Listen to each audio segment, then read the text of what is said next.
Well, I think what ATS is becoming, its formation and how it got started is unique in the earth. That's just me. That's my opinion. Yep.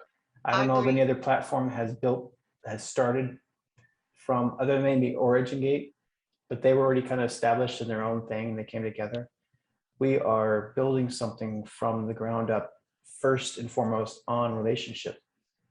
And yet, even though there are similarities, the uniqueness of who we are in our DNA is just, there's nothing else on the earth like it. And that's something to keep chasing after, you know? Yeah. It's on our scroll and we're here to keep going. Even if we duplicate some things, it won't be a facsimile. There will be some definitely uniqueness to it. Absolutely. Because we are different and our DNA are unique. We've been placed here for such a time as this, and it's very exciting to be a part of that remnant that gets it, that want, you know, that's going to take part in that Melchizedek order. Mm-hmm. You know, it's just And exciting. it makes the future look so bright, doesn't it? instead of so under the sun where it's like, oh, this. Yeah, sure. Do we pay the same price of gas as anybody else? Yes, but it's just the whole perspective and just our being. You know, the future. I think about, you know, above the sun and then the other suns that are working it, and Right. I was like, man, we've got such an exciting future. This is so great. Yeah. Yeah, I'm thrilled to be a part and to you know, plug in with, you know, with Andy's and my frequency and with No Limits Ranch and Andy's art and my stuff and everything, like plugging it in to Above the Sun and helping, you know, to arc with it, to make, you know, it's just all of us coming together. I think it's amazing. I'm so excited. Yeah, my favorite part of who we are definitely is how we are all in unity and saying, come on, come everybody, come one, come all, let's get together. We're one, let's be relational, let's come together above the sun so that we can flow under the sun, you know, and spread who we are to bring the kingdom to earth. We're not about separating ourselves from everyone else. We're about joining synergistically everyone to one mind and one accord. Because there's room for everybody. Yes.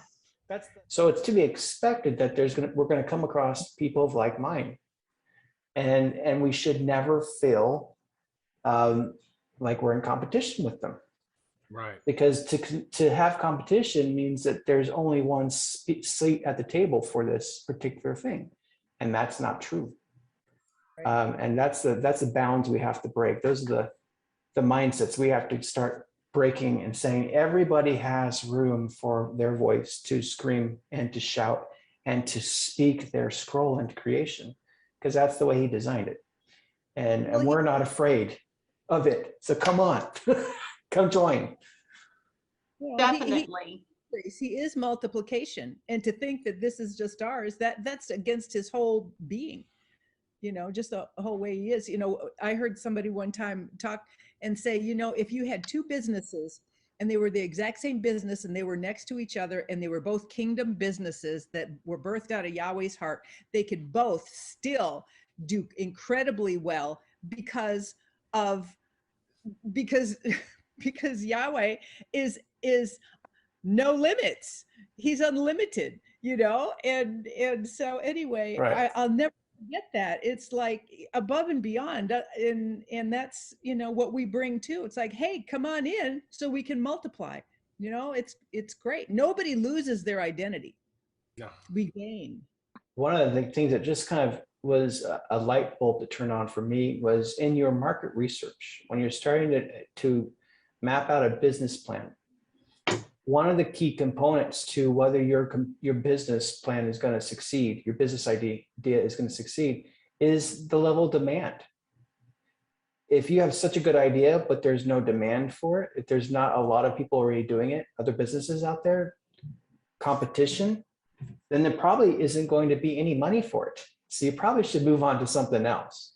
The idea is that if there is competition and lots of it, that means there's lots of money behind it, right? So your DNA sells this aspect of this idea. It's not the product so much as people buying you, right? Right. And so people are going to buy you no matter what you are, because there's always somebody out there that gets you and wants to be with you and be friends with you and like what you got. And there's plenty of people out there. So, you know, we always try to find like the cutting edge where no one else is doing it and we would be the first there. But the reality is that that's actually a harder market and a harder place to grow out of, because there isn't an understanding or demand for it. And so, and I'm not saying that people shouldn't do that, but they need to understand that building in a fine or a smaller level of demand is actually harder than in a much larger playing field of competitors, because more people are flocking means there's more interest. And so we talk about QRST, it's good to hear that other people are talking about it, because then we know that more people are listening and that more people are coming into that framework. There's a phrase that years ago I heard about the process of building something, whether it be a business or organization or a movement. This phrase, building at sea. I'm sure you've all heard it before, right? We're building this thing at sea. Well, it's a cool statement, but in the context that I had heard it from, it was used so much as a kind of a Band-Aid for poor choices and poor planning. Oh, we're building at sea. We'll figure this out down the road. I'm like, Yeah, don't worry about it. No. I'm done with that. Let's actually let's use some wisdom from the last time we tried to build, we sunk. But there is this, when I was writing this article, this came back to my mind, because essentially that's what I was talking about, is we're building something in an element or an environment as it can be very difficult to establish something formidable and lasting. Yes. You know, it's easy to build on granite. It ain't going to go anywhere. It ain't going to change over 1,000 years. It's going to stay there. Right. And so, you know, whatever I put here is going to stay for the most part. If I build it, you know, secure enough, the wind's not going to knock it down. Can't do that on water, right? You have to go at it a different way. You have to think of all the dynamic changes. And so this idea of building at sea means that you can't build the same way you build on land. It just won't happen. It won't be successful. Our personalities, we have to be flexible. We have to begin to mature and be flexible in relationships and these dynamics as we go and build something, understanding that the way I think and my methodology of doing something is going to vary from someone next to me that I'm in a relationship with. And there's going to be times where those things rub up against each other.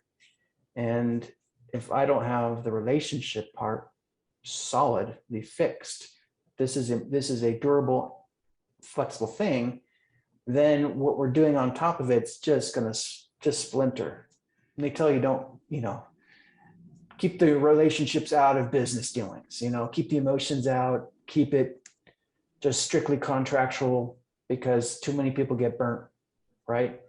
They're afraid of the relational dynamics of in finance and in business and in growing organizations, that they just don't do it. And it's unfortunate, because a structure that's built on relationship, a healthy relationship, will have a much longer legacy and lasting legacy than anything else built on strictly function and principle. You know, we're not a typical business, you know, whatever, we don't have a specific product or service that we're directly selling, but you know, there's a reason that many businesses fail the first year, the majority of them, the vast majority.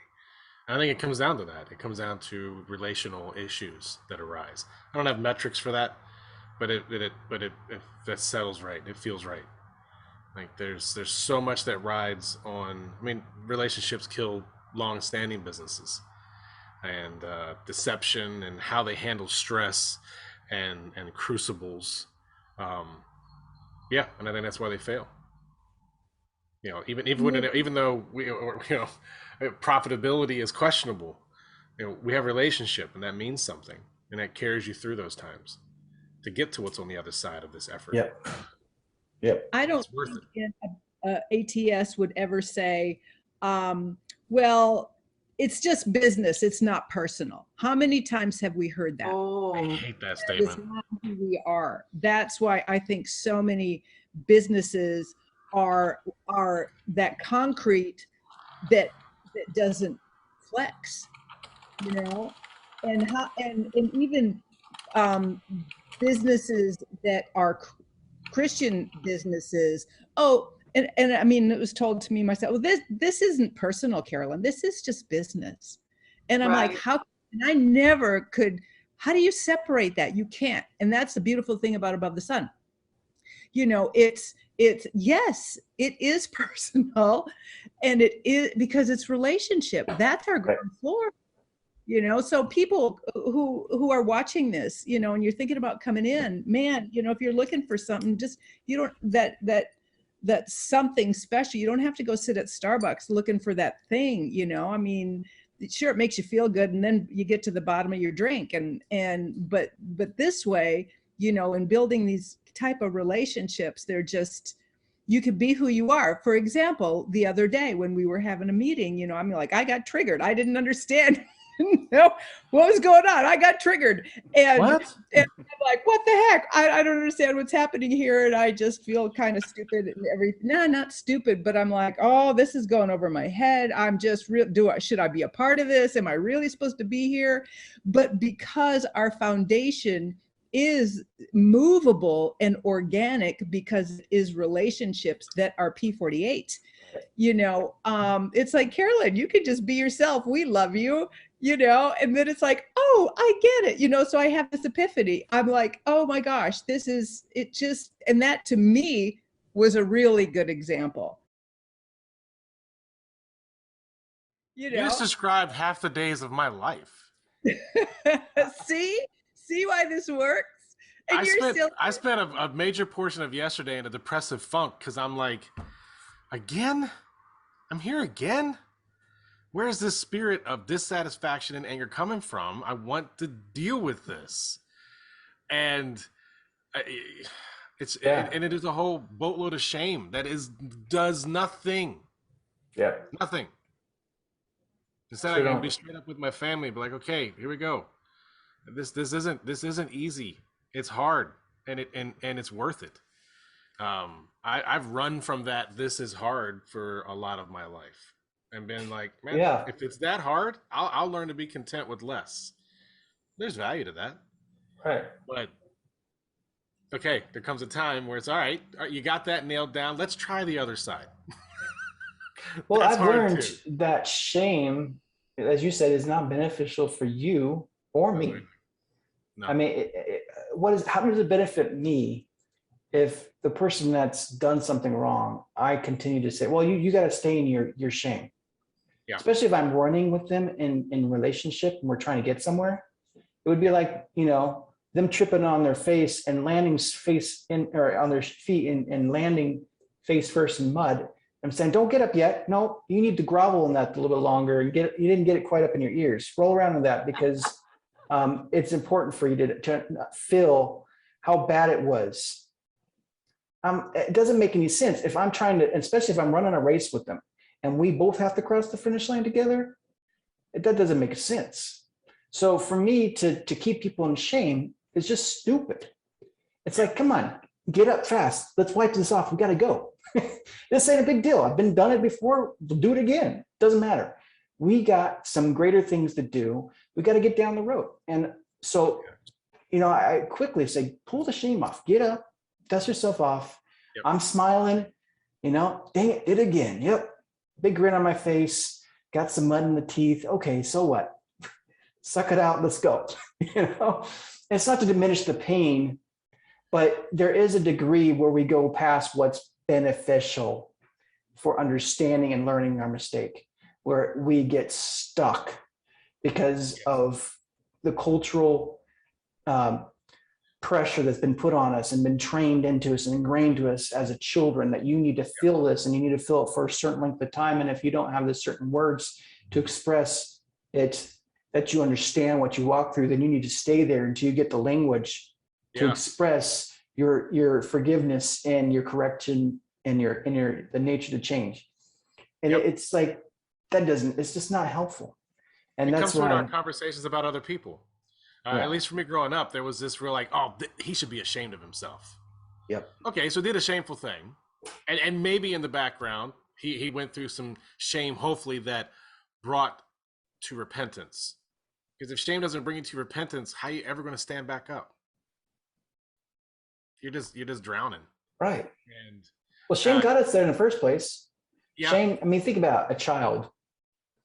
My son, innocent little kid, doesn't understand the rules of the game. Right? He just does, oh, I'm going to do this. This is cool. And then we're like, oh, no, that's bad. No, slap. Oh, I didn't know that. You know, no one told me the book of life rules. And so we built them in as children, the idea of shame. Shame is a cultural thing. It isn't taught. It isn't, it's a taught thing. It's learned from our culture, from our externals. As an innocent child, there's no idea, there's no concept of shame. Yeah, I don't think there's a human in the face of the earth that hasn't been taught shame from a parent or authority figure. Yeah. And they've done it because they were taught shame, and they began to act it out. And then they shamed, like you said, they shamed their children because they felt shame for what their children did. Yep. You know, and it's like, oh, it's so horrible. It's terrible. And it's funky. It sneaks in. It sneaks in. Like I was already triggered over something else, and we went to Home Depot, and she likes riding on the cart, and so she's standing up like T-pose going through Home Depot, and I love it. It's like little minor infractions. Like I know they don't want you to do this. Their lawyers said don't let kids have fun on carts. They might fall and break their head. Yeah, they might. All right. So she's riding through, and of course she falls backwards, and she lands on a thing of seed start soil that I had just bought, and in the parking lot popped that sucker, and it went all over the parking lot. Right? It's $6. All right. I've lost way more than that on bad decisions on my part. Right? Way more. And instead of being concerned about her, I was upset about the bag of dirt, a bag of freaking dirt. And you know, the shame does not let you see that. I didn't get that till later in the evening, after I had dealt with that and stepped before Yeshua and been like, man, I don't want to be here again. And then I realized, oh, I had to go wake her up and be like, I am so sorry. She has a dance recital tomorrow, and she hurt her ankle. Oh no! Like she didn't twist it, she scraped it, so it was fine. And she said, "I'm good," but none of that even connected because I was so ashamed that I got upset and I had a bad attitude. And I'm like, here I am again. Shame doesn't let you see even where you're connecting to other people and breaking things. Yeah, absolutely. It's self-pity, and I don't want to live there. Like that's not my home. You know, and whether sucks. That was my first apartment. I don't want to go back. Whether it's in our personal life with our children or with ourselves, or whether it's in a church situation or organization, or whether it's in business, you know, the word still is the word. And that's why the Father, in just a couple little places that's coming off the top of my head, says, if someone is in the ditch, be there and pick them up. You know, and then it talks about a cord of 3 strands. It's not easily broken when you come together and you bind together in relationship and as one. And another one is, you know, when 2 or more are gathered together in my name, I am in the midst. You know, and pray ye one for another that you may be healed. He didn't really say them. He said you're going to be healed when you spend that energy of honor and you're giving to someone else. You know, so just those few scriptures that come to mind, you know, and it doesn't even say but this is in the church of four walls, or this is in your personal, but it extends to every aspect, even in our business. Right. We're talking about coming together in business, being there for one another.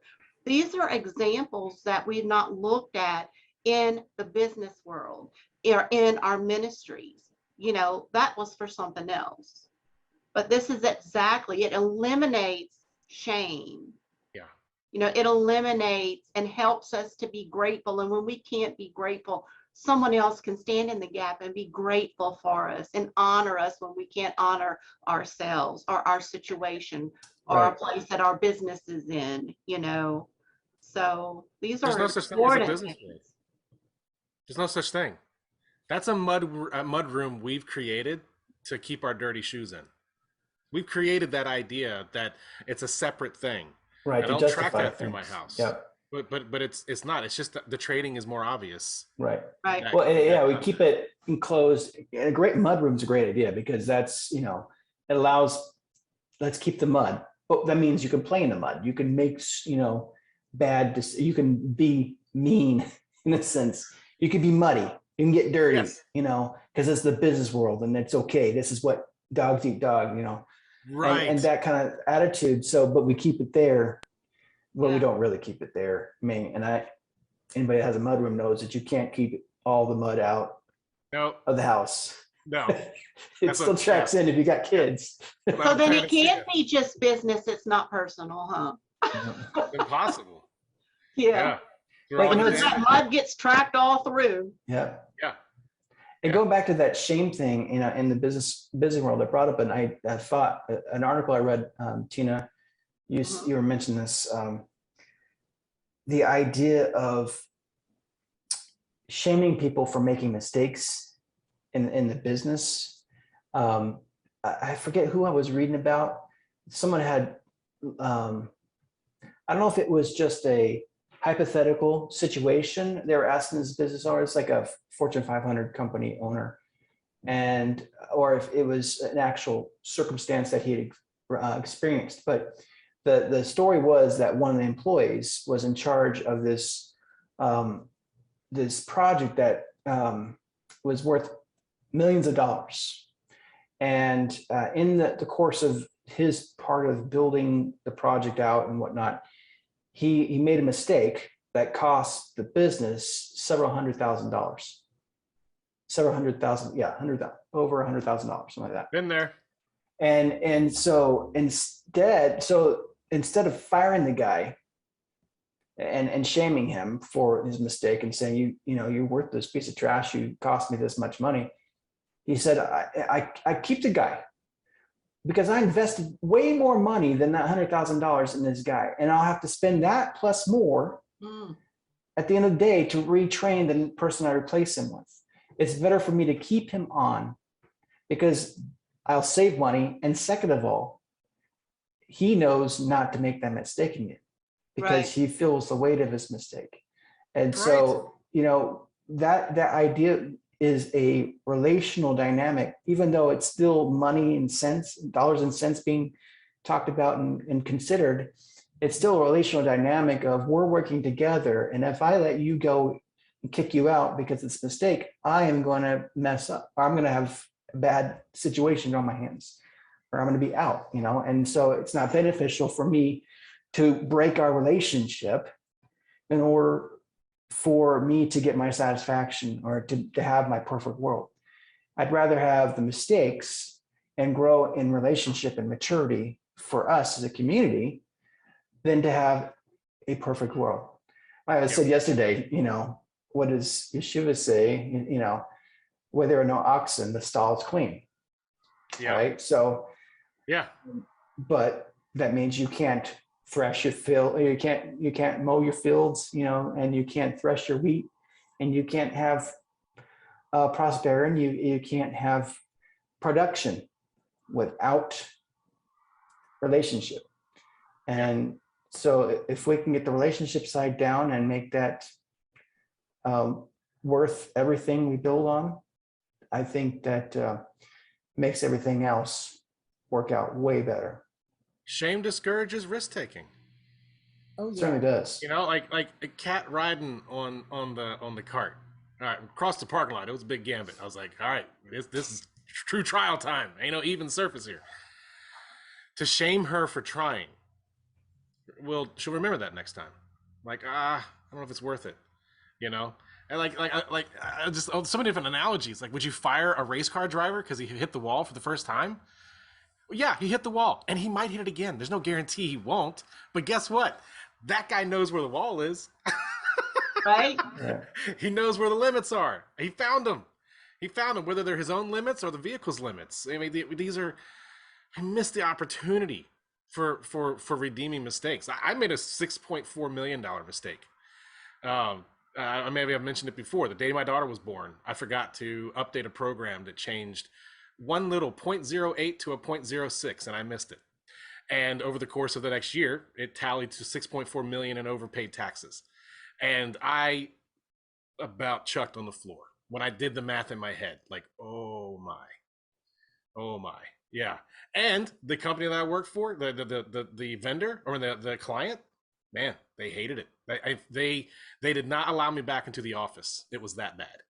I still had to work for them because I was the system administrator. Like, you don't just fire those guys offhand, but you're kind of stuck with them. But yeah, that's how it was. I was not allowed back in the office. And that's and it soured me on that. I had a lot of baggage. I've forgiven her. She's wonderful. Bless her. I hope everything good in life comes to her. But that's took years to overcome.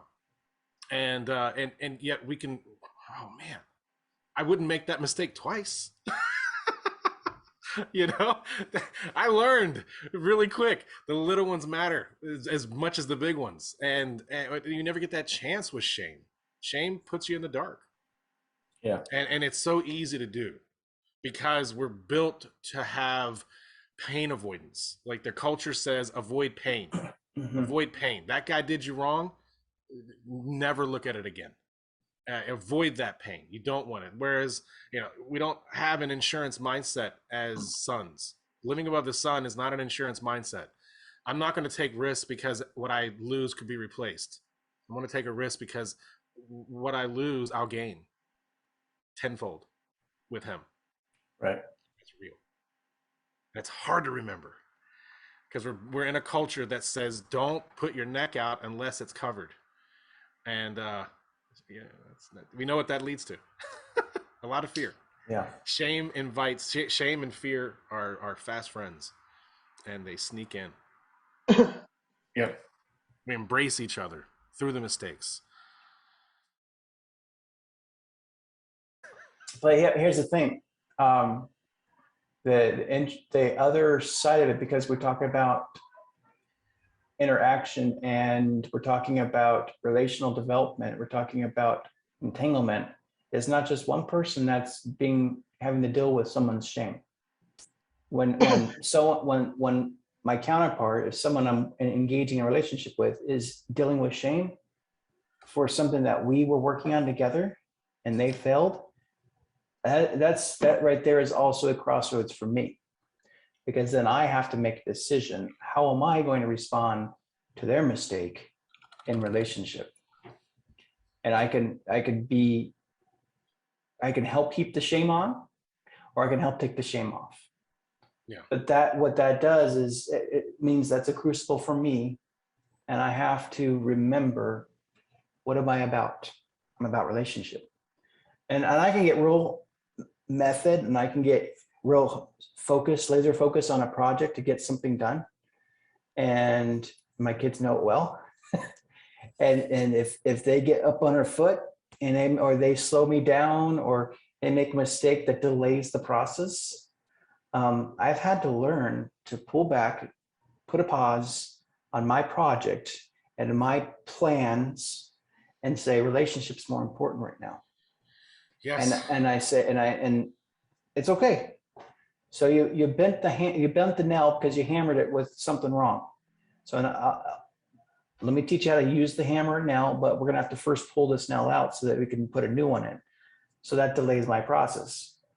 If you're dealing with someone that's really immature, yet you want to walk with them in long-term maturity and growth in relational development, such as a child, a toddler, you're going to have a lot of bent nails going along.